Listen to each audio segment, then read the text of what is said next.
Hey everyone, thank you for joining me at Choosing Content with Laura McCoy, the podcast where I chat weekly about topics close to my heart, being content, living intentionally, and choosing joy.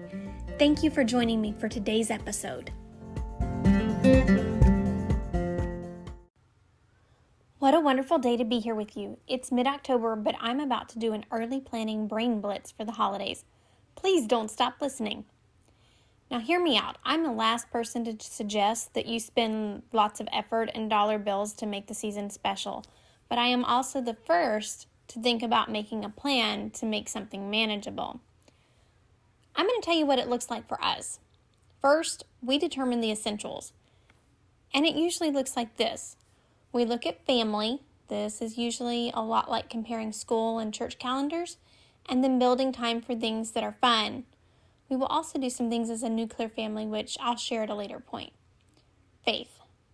I need to call the church for a calendar of events. There's probably going to be a Christmas service or cantata and likely a banquet or a party. I don't know the particulars. As you know, we've come through a different season and we always just hopped in where we could at church on the holidays. But this year we get to be a more active participant and we're excited about that. So I need to call and make sure that we know what to expect so we don't overwhelm ourselves. Friends. I have a dear friend who adores hosting Christmas parties. If this is a year that she wants to host, we want to make it a priority if she wants us there. And we also have another circle of friends who host Friendsgiving and Friendsmas, and I want to be a part of that if that's something they're doing this year. At our house, the rest is just fluff. If I can make a ladies' Bible study or a Sushi Girls holiday event, I certainly will, but I won't attempt to move heaven and earth when they are overwhelmingly difficult to make happen, or there's 3 other things that week. And let me encourage you, it will be extremely easy for the essentials to fill in those holiday festivities on a calendar. Take the time now. It's a perfect time to plan what you can and cannot handle. Introverts, take care of yourself. You know, myself included, I'm good for 1 good shindig a week. No more than 2 outside of that. It's just too much. If you're an extrovert, maybe this is your time to shine. Whatever it is you need to do, make sure that it doesn't overwhelm you. So, step 1, mark the essentials. 2, make the calls to find out when things are. And then go ahead and check the budget. And I'll tell you why. My husband and I were going to a certain event for Christmas a few years ago. We wanted to go look at Christmas lights at a certain place. And we talked about it several times throughout September, October, November. December was upon us, and a couple of days before we were going to go, I went online to reserve our tickets, and y'all, they were 3 times per person what I thought they would be total. So what I thought was going to be a $30 tip tops with a, extra 10 thrown in there for inflation because I had gone like 15 years ago. So I assumed, $10 would cover the difference.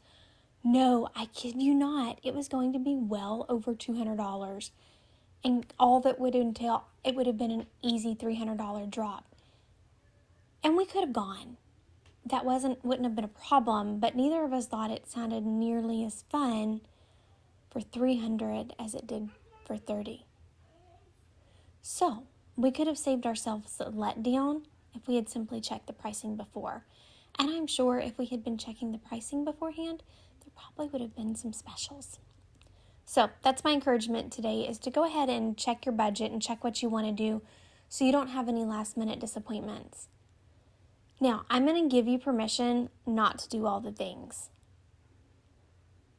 It is impossible to do a simple advent calendar with Elf on a Shelf with movie night and books each night from November 31st or December 1 until Christmas morning, all in matching PJs, coordinating casual outfits and dressy outfits for church while having 2 Christmas holiday out-of-town weekends. Y'all, if that is our holiday season, it is time to pump the brakes. You'll be tired, angry, broke, and won't be able to remember any of it. So how does a calendar get that filled? How do you spend that much money? How do you have to have that many outfits? Well, I'll tell you. in Houston alone, and this is without like a Google checklist, so I'm certain there's more. Christmas lights in River Oaks or Green Tea, kind of depending on which side of town. I think there's also one out in Katy. There's ice skating at the Galleria. There are zoo lights, plays and musical performances. Outside of like family members' band or choir concerts, don't forget you have things like A Christmas Carol or the Trans-Siberian Orchestra that come to town. And it's not even that far to make a Santa's Wonderland trip to College Station. And all of those things take time and they add up, and then you have to find outfits, and it's a big deal. And that's okay. What we have found is that for our little family, we can do lots of events, but high commitment items like tickets to see Trans-Siberian Orchestra or something like that, they're really hard for a 3-year-old. We can't really plan ornate days with others and expect her to be happy all day long, although she can hang really well. We can excel, however, in making the ordinary extraordinary. Can we do cupcakes or cookies with sprinkles? Absolutely. Can we pop on a Christmas movie and rock a family movie night? Definitely. Can we ensure that we talk about the Christmas story? Oh, yes.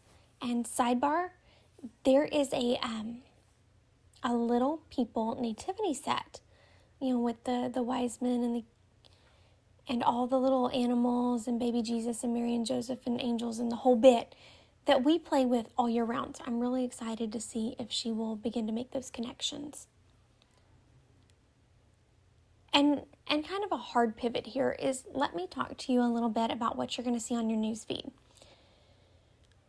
When we see people on our newsfeed starting about mid-November doing things like holiday things, we often feel left out or frustrated that we should have planned better or should have done something. And when the holidays roll around and we see all the things, we think, man, I should have done that.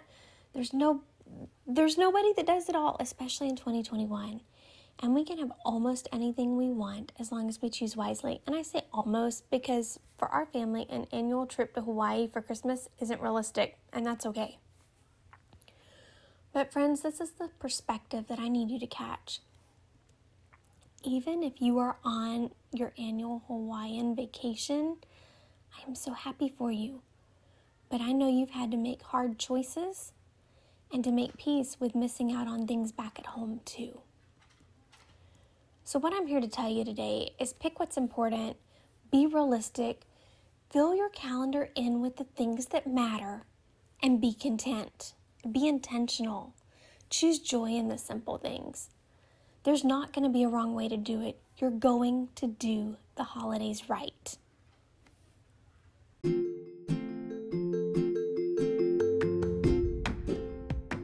Y'all, it has been such a great pleasure to host Choosing Content with Laura McCoy. Thank you for joining me. I hope to meet you back here next week. Now, let's go find the good today.